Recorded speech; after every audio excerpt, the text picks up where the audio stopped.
လိုက်ကြတော့လို့စီ ဒါတွေကိုမြန်မြန်လိုက်ရေးပြီးရင်ပြော နည်းနည်းဖြစ်သွား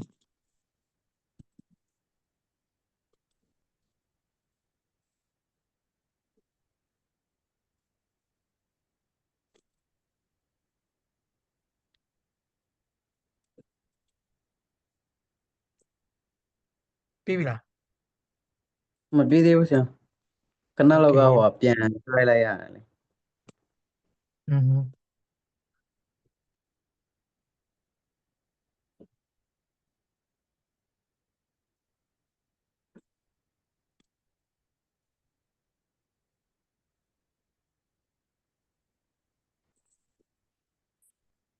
ပြီးပြီဆရာ โอเคအဲဒါဆိုရင်တစ်ခေါက်ရွတ်မယ်စားရနေဈေးပေးထားတဲ့စကားလုံးတစ်လုံးမှမကြံအောင်ရွတ် article article လို့ဖတ် article ကဲ The article တူတယောက်တစ်ခုကိုရည်ညွှန်းရှင်တဲ့အခါလဲနှုတ်ရှိတော်ထိပေးရသည့်စကားလုံးဖြစ်သည် A ရေဘူးရ3 AELOU ဆိုတဲ့တရားစာလုံးတွေဖြစ်တဲ့တော့ I ဩ okay I อืม AEIOU ဆိုတဲ့တရားစာလုံးတွေတွေ့တော့တေးရှိတဲ့တိကျတဲ့အရာကိုဖော်ပြတဲ့အခါတော့ โอเคတရားနဲ့ B ဆိုတဲ့ဟာကိုခွဲသိလားအင်္ဂလိပ်စာလုံးထဲမှာအင်္ဂလိပ်စာလုံး A ကနေ Z ထိပဲနှလုံးရှိလား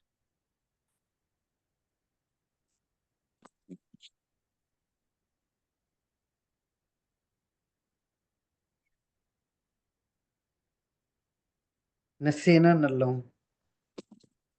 26လုံး 26လုံး 26လုံးရှိတယ်အဲ့26လုံးမှာ A E I O U ဆိုတဲ့ငါးလုံးကိုတရားစကားလုံးလို့ခေါ်တယ်တရားဒီသူ့ကိုတရားစကားလုံးလို့ပါလဲခေါ်ဘာကြောင့်ခေါ်လဲဆိုတော့ဒီ A E I O U ရဲ့အတန်ကသူ့ရဲ့အတန်လေတန်ထွက်များသောအားဖြင့်ပေါ့နော်ရေပုံရလေတန်ကသူကအအဲ့လိုမျိုးဆိုတဲ့အတန်ဘက်ကိုသွားတယ်မြန်မာမှာဆိုလို့ရှိရင်အဲ့ဒီတရားအတန်ဆိုလို့ရှိရင်ဆိုပြီးတော့သူငယ်တန်းနေအဲ့ဒီကလေးလုံးကနေသင်ခဲ့ရတင်တာမှတ်မိလား ဟုတ် อืมမြန်မာမှာဆိုလို့ရှိရင်ဆိုတဲ့ဟာကဒီရှစ်လုံးကိုးလုံးလားမသိဘူးရှိတယ်တရားစကားလုံးတည်တဲ့အင်္ဂလိပ်မှာလည်းအဲ့လိုမျိုးတရားစကားလုံးဆိုတာရှိတယ်တရားစကားလုံးဆိုတာဘာပြောရလဲဆိုတော့အတန်ထွက်တာသူရဲ့စကားလုံးကများသောအားဖြင့်အတန်ထွက်တာโอเคဆိုတော့အဲ့ဒီအင်္ဂလိပ်alphabet ပေါ့နော်စကားလုံးဒီ26လုံးထဲမှာ9လုံးကဒီ AEIOU ဆိုတဲ့9လုံးကသူကဒီတရားစကားလုံးလို့ခေါ်တယ်ဆိုတော့ကျန်တဲ့21လုံးက B လို့ခေါ်တယ် B ဒီလိုပဲမှတ်ထားလိုက်ဆိုတော့အဓိကပြောချင်တာကဘာလဲဆိုတော့ဒီမှာဥပမာထားလိုက်မယ်ပေါ့နော်အာ apple ဆိုလို့ရှိရင် apple ရဲ့အဓိပ္ပာယ်ကိုပြောကြည့်ပါ APPL လေပန်တီ ပန်းသီး okay ပန်းသီးဆိုတော့ပန်းသီးတစ်လုံးလို့ကိုကပြောမယ်ဆိုလို့ရှိရင် apple ဆိုပြီးတော့အရှိကလေ A ဆိုတဲ့ဟာကိုမသုံးရအောင် apple ရဲ့အစစကားလုံးကိုကြည့်ကြည့် A နဲ့စရဟုတ်ဟုတ် อืมအဲ့ဒါဆိုရင်သူ့ကိုပန်းသီးတစ်လုံးလို့ကိုကပြောချင်တယ်ဆိုလို့ရှိရင် an apple လို့သုံးတာ an apple okay နောက်တစ်ခု umbrella umbrella umbrella တိတ်ပြပါလဲ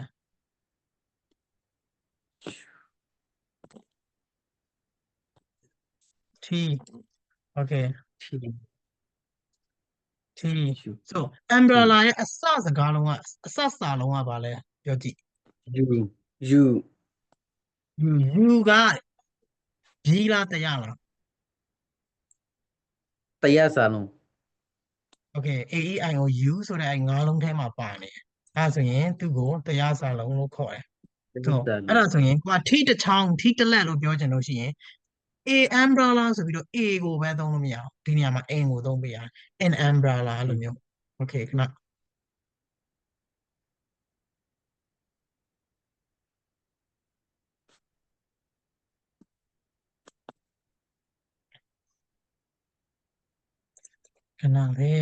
ခဏလေးဒီအောင်လဲ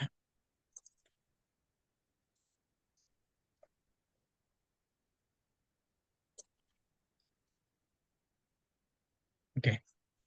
ရပြီဆိုတော့ဒီမှာ an umbrella a u umbrella ဒီလိုမျိုးတော့ထိတစ်ချောင်းအဲ့လို okay so a ဆိုတဲ့ဟာကြတော့ရှင်းပါလေ a ဆိုတဲ့စကားလုံးကကြတော့သူကရေပုံကသုံးဆိုရေပုံကရဲ့တိုက်ပဲကိုသိရမဟုတ်လားသူကဒီ ဟုတ် များသောအားဖြင့်သုံးပေါ့ရေပုံကဆိုတာများသောအားဖြင့်အဲ့လိုတိုက်ပဲရဒါဆိုကိုကပေါ့နော်ဟိုပါပေါ့อืม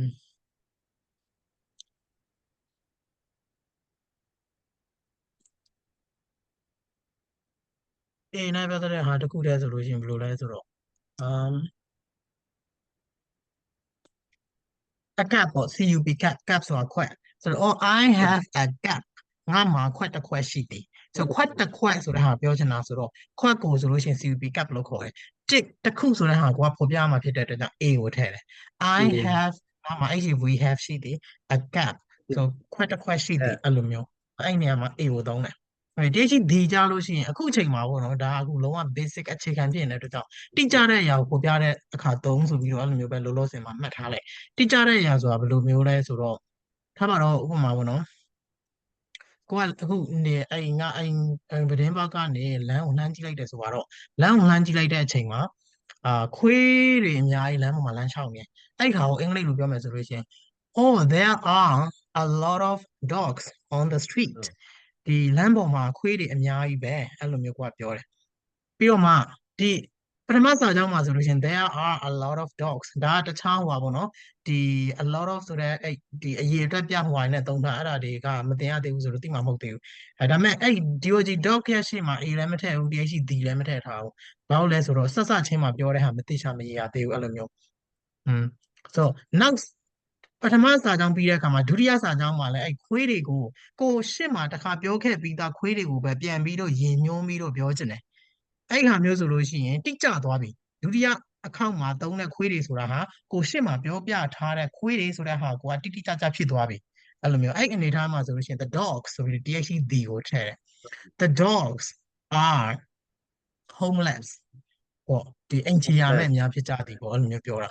โอเคအဲ့ဒီနေရာမျိုးမှာ THD ကိုထည့်တယ်တခုတည်းဆိုလို့ရှိရင်လည်းအဲ့လိုမျိုးပဲ or there is a dog on the street လမ်းပေါ်မှာခွေးတစ်ကောင်ရှိနေတယ်ပထမဆက်စချင်းပြောတဲ့အချိန်မှာ a ထည့်တယ် a dog အဲ့လိုမျိုးထည့်တယ်ဘာလို့လဲဆိုတော့ဒါရေပုံကသုံးတာပထမဆက်စချင်းမှာဆိုတော့အဲ့ဒါပြီးတော့မှပဲကိုကပေါ့နော်ဒီဒုတိယအကြိမ်အဲ့ဒီခွေးကိုပဲကိုကရင်ညွှန်းပြီးပြောမယ်အဲ့ခွေးတစ်ကောင်ခုနကိုပြောလိုက်တဲ့ဒီလမ်းပေါ်ကခွေးကိုပဲကိုကဒုတိယအကြိမ်ထပ်ပြီးတော့ပြောမယ်ဆိုတဲ့အခါမျိုးမှာဆိုရင်the dog is homeless ဒီခွေးကအိမ်ချရာမဲ့ဖြစ်သည်အဲ့လိုမျိုး THD ပြောင်းပြီးသုံးတယ်အခုလောလောဆယ်မှာအဲ့လိုလေးပဲမှတ်ထားလိုက်ပြီးဟိုဒီဗီဒီယိုကိုလည်းလေဆရာရဲ့ YouTube channel link ကိုပို့ထားတယ်အဲ့ဒါကြီးလည်းဝင်ကြည့်အောင်ပေါ့နော်ဆိုအဲ့ထဲမှာနှစ်ခေါက်သုံးခေါက်လောက်နားမလဲလဲတဲ့အချိန်ထိပြန်ပြီးတော့နားထောင်ကြည့် okay ဆိုတော့အခုဒီ ANT ကိုသိထားပြီ article ဟိုပါပေါ့နော်ဒီတရားစကားလုံးတွေဆိုတာဟာ AEIOU ဆိုတဲ့ဟာလည်းသိထားပြီဆိုတော့ခုနကသင်ခန်းစာကိုပြန်သွားမယ်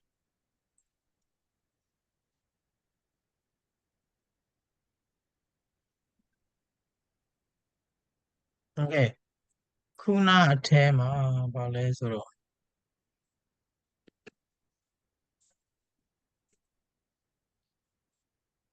okay အရှစ်မှာစခရင်မြင်ရပြီဟုတ်ဟုတ်စခရင်မြင်ရလားမြင်ရတယ်ဆရာအခုက singular noun ဆိုတာဘာလဲ singular noun ဆိုတာဟော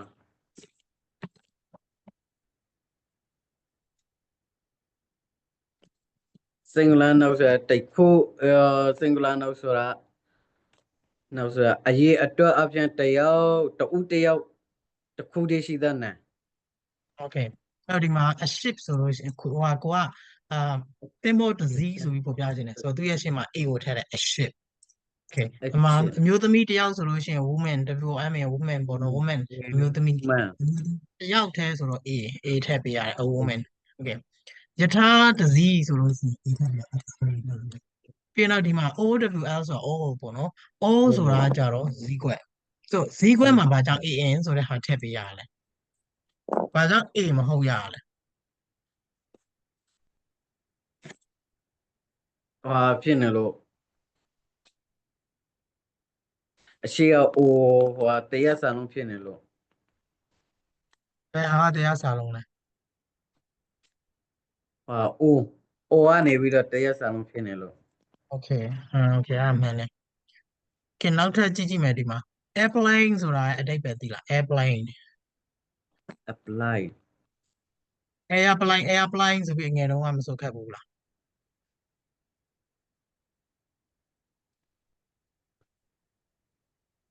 apply ကပြန်ပြီးပါလား လေယာဉ်ပြန် Okay ထားပါတော့ Okay airplane မှာ AN သုံးတယ် A ကိုမသုံးဘာကြောင့်လဲ ဘာကြောက်လဲဆိုတော့ဒီမှာ apply မှာဟိုဖြစ်နေလို့တရက်စာလုံးပါနေလို့ A ကတရက်စာလုံးဖြစ်လို့ airplane ရဲ့ဒီအစစကားလုံးကအစစာလုံးက A ဆိုတဲ့တရားစာလုံးဖြစ်နေလို့ဟိုတစ်ခုတစ်ကောင်တစ်ယောက်တစ်ခုအနေနဲ့ဖော်ပြခြင်းတဲ့အခါ AN ဆိုတဲ့ဟာကိုသုံးတယ်။ Okay တော့ဆင်ရပြီ။ခြံတဲ့ဟာဒီမှာကြည့်ဝါရတွေဒီမှာလည်းရှိတယ်။ဆိုဒီထဲမှာဝါရတွေကိုမသိတဲ့ဟာတွေရှိတယ်ဆိုလို့ရှိရင်စောင်းထဲမှာချရေးပြီးအလွတ်ကျရမှာတစ်နေ့ကိုနှလုံးမဲ့ရသုံးလုံးမဲ့ရအဲ့ဒါလုံးဝလုံးရမယ်ဟာအဲ့ဒါမလုပ်ဘူးဆိုလို့ရှိရင်လုံးဝမတိုးတက်ဘူး။ပြီးရင်အခုကလေးကနေလည်းကြိုပြောမယ်။ဒီ grammar ရေးဆိုတာကလေအခုသင်တဲ့အချိန်မှာနည်းနည်းလေးသိသွားလိုက်မယ်ထပ်ခါသင်တဲ့အချိန်မှာထပ်ခါသိသွားလိုက်မယ်ဒါပေမဲ့မလုပ်ပဲနဲ့လေမသင်ပဲနဲ့ဒါမှမဟုတ်ကိုယ့်ဘာသာကိုပြန်လှန်လေ့ကျင့်ခန်းမလုပ်ပဲနဲ့2 လလောက်ပဲတတိရှိနေလိုက်အင်္ဂလိပ်စာမလုပ်ပဲနဲ့အခုသင်ထားတဲ့ grammar တွေအားလုံးကိုမေ့သွားလိုက်မယ်အဲ့ဒါဘာသာစကားလေ့လာတဲ့အခါကြုံရတာပဲဒါကြောင့်ပဲလေဒီအင်္ဂလိပ်စာလေ့လာနေတဲ့သူတွေလူငယ်တွေအကုန်လုံးကလေမုတ်လုံးကိုစက်ခုကပ်ပြီးတော့အဲ့လိုမျိုးဖြစ်နေတာအခြေခံကနေစတက်တယ်အခြေခံကို4 လလောက်တက်လိုက်တဲ့အချိန်မှာကိုရသွားပြီတိုးတက်သွားပြီအဲ့ဒါပြီးရင်ပဲခဏလောက်နားမယ်ဆိုပြီး2 လလောက်နားတယ်နားပြီးတော့ပြန်လုပ်မယ်ဆိုတဲ့အချိန်မှာအခြေခံစာတွေအကုန်လုံးပြန်မေ့တယ် grammar တွေမေ့တယ်အဲ့တော့အခြေခံကိုပြန်တက်တယ်အဲ့လိုမျိုးဆိုထက်ကနဲ့အဲ့လိုမျိုးပဲအခြေခံမှာတင်အဲ့လိုမျိုးလဲနေတယ်ဒီ intermediate level ရောက်တဲ့သူတွေဆိုလို့ရှိရင်လည်းအဲ့လိုမျိုးပဲကိုတိုးတက်တယ်လို့မခံစားဘူးလိုနေသေးတယ်ဆိုတဲ့ဟာနဲ့ပဲ intermediate level ဒီ level တစ်ခုကိုပြန်တက်နဲ့ပဲပြန်တက်လိုက်နားလိုက်ဖြစ်လိုက်သေးတယ်ပြန်လိုက်အဲ့လိုမျိုးတွေနဲ့ဆိုတော့ဒါကြောင့်အများအားလောက်ရတာ okay ဒီဆိုတော့ airplane ဆိုတဲ့ဟာဒါ okay ဒီနောက်တစ်ခုဒီနေ့တော့မှဟိုမှာကြည့်မယ်ကျွန်တော်ဆိုရင်ဟိုနာမန်နေဂျာနဲ့စကားများကြရဆရာအလုပ်ထဲမှာနေမကောက်တဲ့လူတွေ3-4ယောက်ရှိတယ်သူတို့တွေနားမယ်ဟာကျွန်တော်ဆင်းလဲကျွန်တော်ဆင်းလို့မရဘူးကျွန်တော်မှအင်္ဂလိပ်စကားပြီးတားနေရလို့ပြောတော့ကြောင့်သူကမှန်ပါတယ်သူပြောလို့မရလို့ဆိုပြီး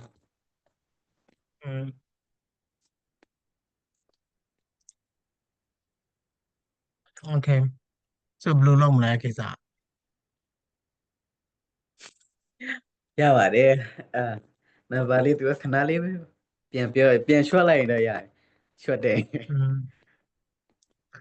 ဒါပေမဲ့ okay ထက်ကသူနေတဲ့ပြောလို့နေတဲ့မရဘူးဆိုတော့မကောက်ဘူးလေတော့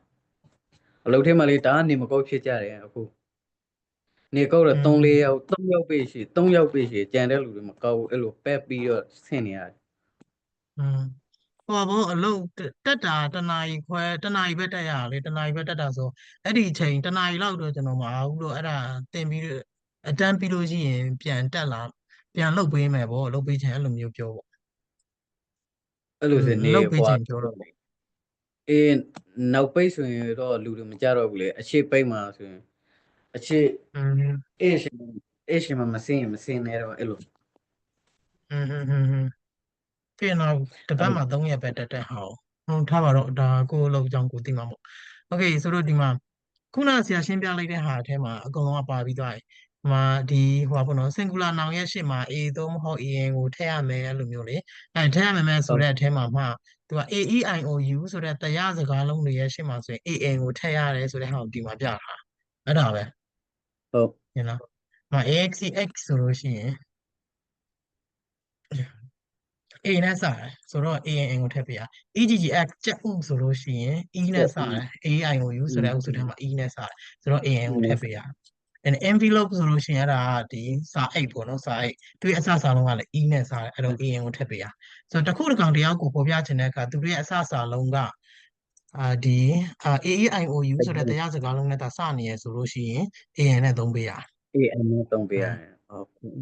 ပေမဲ့တစ်ခါတလေမှာဒါချွင်းချက်ကရှိသေးတယ်ဒီချွင်းချက်တွေကြာရင်ဒီအလုံးမှတ်ထားရမယ်လို့ပြောလို့ရတယ်ဥပမာ U ဆိုတဲ့ဟာ AI ကို U ဆိုတဲ့ဟာထဲမှာတော့ပါတယ်ဒါပေမဲ့ U ဆိုတဲ့အတန်ကလေအတန်ထွက်မနေဘူး sure AI ကို U ထဲမှာ A ဆို U ဆိုတဲ့ဟာအတန်ထွက်မနေဘူးဆိုတော့တချို့အဲ့လိုမျိုးစကားလုံးတွေကြားလို့ရှိရင်သူကလေဒီA ပဲသုံးရတယ်ခုနပြောရဲဆိုလို့ရှိရင် UMBRELA လေ umbrella ဆိုလို့ရှိရင်အတန်ထွက်လိုက်တဲ့အချိန်မှာ M နဲ့အတန်နဲ့ထွက်တာလေ umbrella okay ဘယ်လိုလဲဟုတ်ဆိုတော့အဲ့လိုမျိုးအတန်ထွက်တယ်ဆိုတဲ့အခါကျမှ AN ကိုသုံးရတယ်အဲ့လိုမျိုးအလွယ်မှတ်ထားလိုက်ပေါ့နော်ဆို uniform ဆိုရင် UAEIOU ဆိုတဲ့တရားစကားလုံးနဲ့တော့စနေရပဲ U နဲ့ပါနေဒါပေမဲ့သူ့ရဲ့အတန်ထွက်ကကြတော့ uniform ဟုတ်မနေဘူး uniform ကိုထွက်တာ uniform အဲ့တော့ဒီအချိန်မှာ A ပဲ AM မဟုတ်ဘူးပြီးတော့ university ဆိုတော့ university တက္ကသိုလ်ဆိုလို့ရှိရင်လည်းသူ့ရဲ့အတန်ထွက်က U ဆိုပြီးထွက်တယ် university တော့မဟုတ်ဘူးuniversity ဆိုတော့သူကအတန်ထွက်မနေဘူးအဲ့လိုမျိုးပေါ့နော်ဆိုတော့ A ကိုသုံးရတယ်အဲ့လိုမျိုးမှတ်ထားလိုက်လွယ်လွယ်လေးအဲ့လိုမျိုးဟိုဒါလူပိုင်းနားလည်တဲ့နည်းနဲ့ပေါ့နော်လောလောဆယ်အဲ့လိုမျိုးပဲမှတ်ထားလိုက်ပြီးရင်နောက်တစ်ခုကကြတော့ပုံမှန် B ဆိုတဲ့ဟာရှိတယ် B ဆိုတာခုနပြောခဲ့သလိုမျိုးပဲအင်္ဂလိပ်စကားလုံးဒီ26လုံးထဲမှာ AEIOU ဆိုတဲ့တရားတွေကိုဖယ်လိုက်ပြီးတော့ကျန်တဲ့21လုံးကို B လို့ခေါ်တယ်အဲ့ B တွေအားလုံးရဲ့ရှေ့မှာ A ကိုပဲသုံးတယ်ဒီမှာbasket ဆိုလို့ရှိရင် B basket a bowl ဆိုလို့ရှိရင်ခွက်တစ်ခွက် a car ဆိုလို့ရှိရင်ကားတစ်စီး a hill ဆိုလို့ရှိရင်ဒီတောင်ကုန်းတစ်ခုဒီလိုမျိုးတွေပေါ့ဆိုတော့ဒီထက်မှမသိတဲ့စကားလုံးတွေအများကြီးရှိလိုက်မယ်အဲ့ဒါကလေဘာမှကိုကဒီအားနေတယ်ဆိုလို့ရှိရင်ဒီစာအုပ်ကိုလှန်မယ်ပြီးရင်စကားလုံးတွေကိုရှာမယ်စာအုပ်ထဲမှာချရေးမယ်ပြီးရင်အလွတ်ကျက်မယ်အဲ့ဒါတွေကလုပ်နေရမှာစကားလုံးတွေမသိပဲမရှိဒီအလွတ်မရဘဲနဲ့အင်္ဂလိပ်စကားပြောလို့လုံးဝမရဘူးokay ဆိုတော့ဒါလည်းအတူတူပဲခုနနောက်တစ်ခုကကြာပါလဲဆိုတော့ H ရဲ့အတန်ကတစ်ခါတလေမှာသူကဒီဟိုheight ဟာတန်ပေါ့နော်ဟာလေအဲ့ဒီမြန်မာနဲ့အတန်ဆိုလို့ရှိရင်ဟာတန်နဲ့တစ်ခါတလေမှာမထွက်ဘူးသူ့ကိုအတန်ထွက်လိုက်တဲ့အချိန်မှာဒီလိုမျိုးဒီအတန်ထွက်တယ်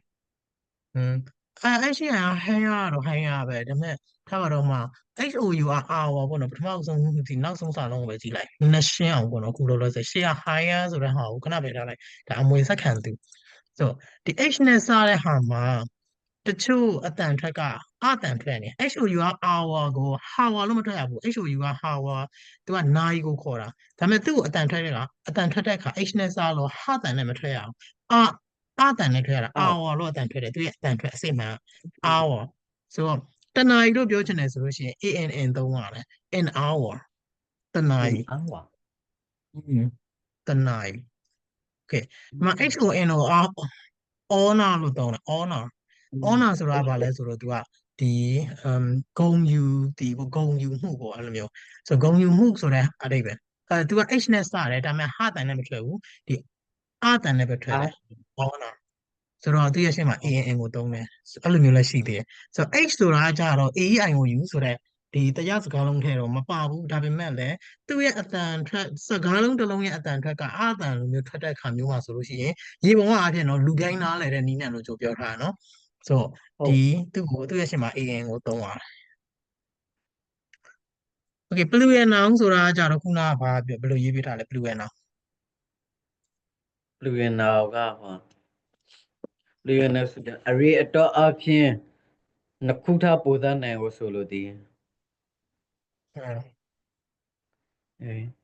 STAR စတာJ တလုံးလေး okay ဆိုတော့နှစ်ခုတက်ပေါ်တဲ့ဟာဆိုတော့ဒီမှာ STR star ဆိုလို့ရှိရင် J တလုံးလေးဆိုလို့ရှိရင် star ပဲပေါ့နော်အဲ့မှာ J များနှစ်ခုတက်ပေါ်များဆိုလို့ရှိရင်သူရဲ့ရှေ့မှာ S တက်မယ်ပြီး BAT bat ဆိုလို့ရှိရင် bat ရိုက်တဲ့အတန်ပေါ့နော်ဆိုတော့အများဆိုလို့ရှိရင် S တက်မယ်ဆိုတော့ဒီ plural noun ဆိုပြီးတော့အများအနေနဲ့ကိုကပြောချင်တယ်ဆိုလို့ရှိရင်နောက်မှာ S တက်ပေးလိုက်ရုံပဲ okay လောက်ဆိုရတယ်ဟုတ် ဟုတ် okay ဒီမှာ fan ဆိုရင်ရက်တောင်ပေါ့နော်ရက်တောင်များဆိုလို့ရှိရင် fan မှာ s ထပ်ပေးလိုက်မယ် fans ရက်တောင်များ cap ဆိုလို့ရှိရင်အုတ်ထုတ်ဆိုလို့ရှိရင် caps မှာ s ထည့်မယ် caps အုတ်ထုတ်များ